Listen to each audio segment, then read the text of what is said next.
This is the book that most people write to me about. On Twitter, for instance, people always tweet about Madonna of Excelsior. Um, I don't know why, but it is this one more than any of my books. The Madonna of Excelsior was maybe my fourth novel or so. Actually, fifth, yes, fifth novel. It is, in fact, my very favorite. It is my well, yeah, it is one of the two favorites of my books, you see. I wrote it is actually based on real life stories and real life people. Although, of course, the situations have to be fictionalized because it is a work of fiction. It is not non-fiction.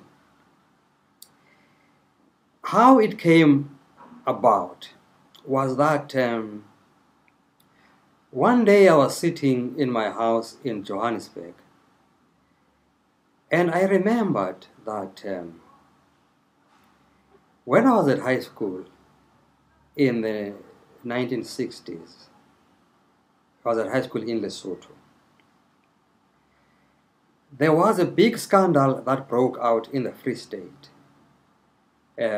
which was in the newspapers and all over, people were talking about this scandal, where a group of white men in the Free State were having sexual relations with the black women of the townships there in a town called Excelsior. And as a result, a number of children in South Africa, they would be called colored children, were born out of those relationships. Now, those days, of course, there was the Immorality Act, which meant that such relationships were illegal. People actually went to jail for having sexual relations with people of their own color. That is why this was a scandal. But what made it even more of a scandal was that the white men who were involved in this were all pillars of the Afrikaner community, members, and not just members, but leaders of the Nationalist Party, which was the party in government at the time, the party that legislated and enforced, apartheid and the Immorality Act.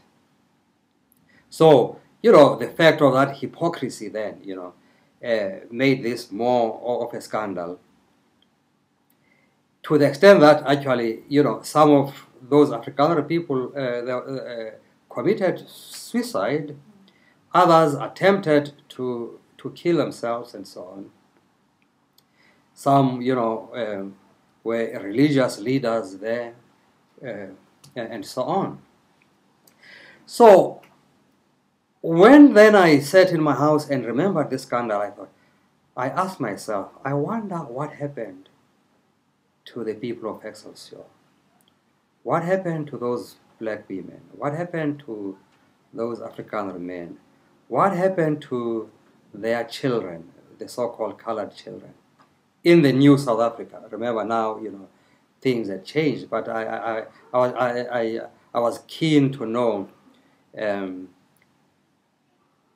what they are doing now. So I thought, well, the best way to find out is actually to go to Excelsior, and find these people and talk with them. And indeed, I went there and was able to meet, some of the people who were involved, some of the children, well, who are men and women now. Even some of the Afrikaner men, well, those who survived and did not kill themselves.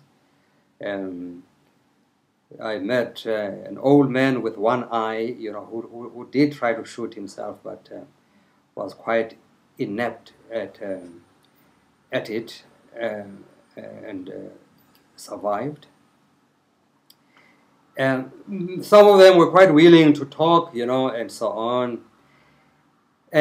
So that's where the story comes from.